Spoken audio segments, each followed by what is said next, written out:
Assalamualaikum warahmatullahi wabarakatuh. Perkenalkan, nama saya Nur Aulia Safa, kelas 8I. Saya dari SMP Negeri 1 Sangatta Utara.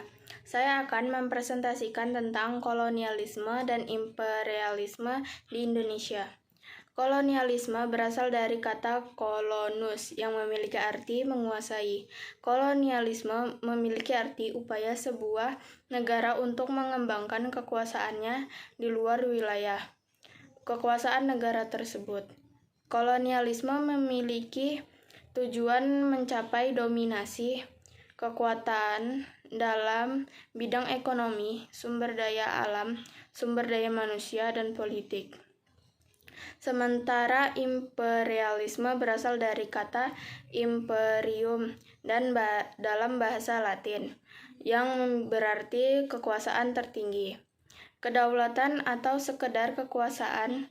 Imperialisme merupakan kebijakan atau ideologi untuk memperluas kekuasaan atas negara lain dan penduduk asli negara tersebut dengan tujuan memperluas akses politik, ekonomi, kekuatan dan kontrol, dan seringkali dilakukan dengan menggunakan kekuatan militer. Perbedaan kolonialisme dan imperialisme terletak pada tujuannya. Kolonialisme berfokus pada penguasaan suatu wilayah dengan sumber daya alam tertentu untuk dibawa ke negeri asal penjajah. Sementara imperialisme berfokus dalam penguasaan politik dan pemerintahan negara yang lain untuk memiliki pengaruh terhadap negara tersebut. Latar belakang kolonialisme dan imperialisme di Indonesia.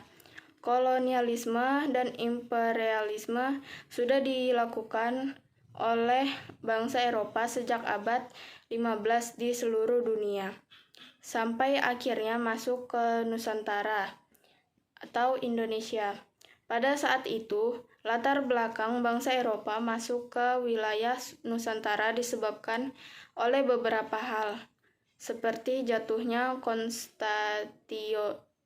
Konstantinopel di kawasan Laut Tengah kekuasaan Turki Utsmani pada tahun 1453, merosotnya ekonomi dan perdagangan bangsa Eropa, serta terjadinya revolusi industri.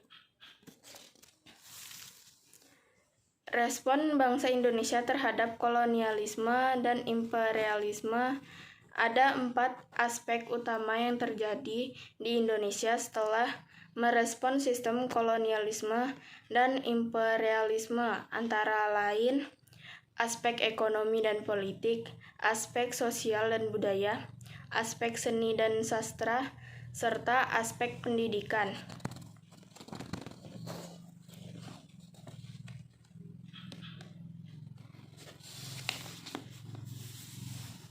Perlawanan terhadap pemerintah Hindia Belanda.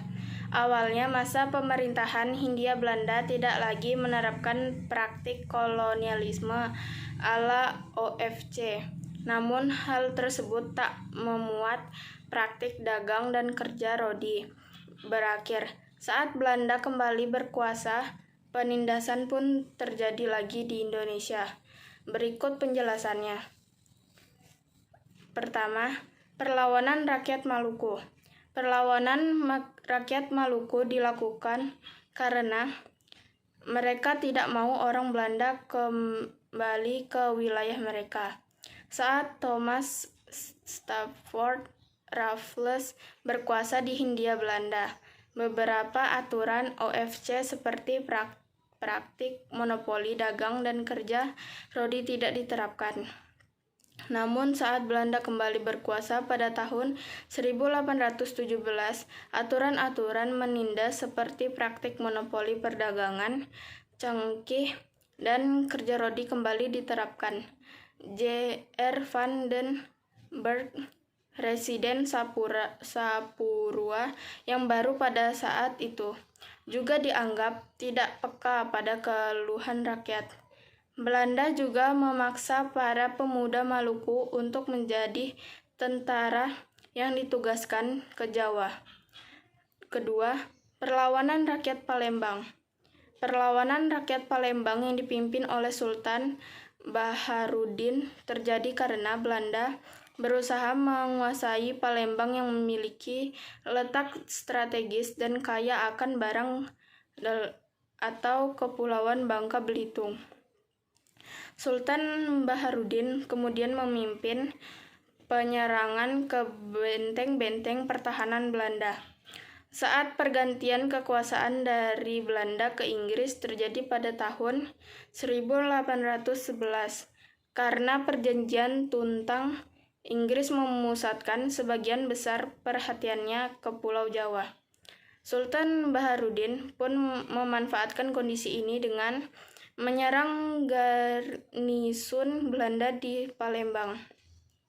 Sultan Baharudin juga menentang keberadaan Inggris di wilayah kekuasaannya.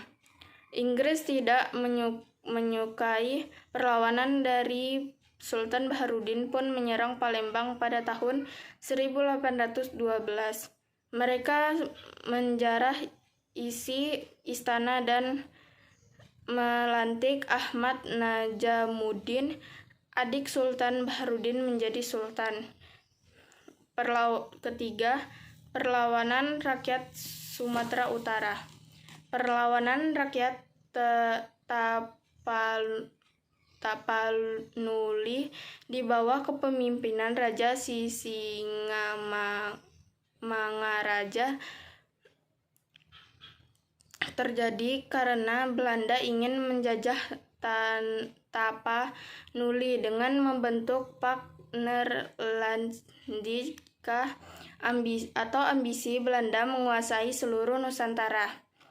Keinginan Belanda inilah yang menyebabkan terjadinya Perang Tapanuli pada tahun 1870 sampai 1907. Sekian presentasi dari saya. Wassalamualaikum warahmatullahi wabarakatuh.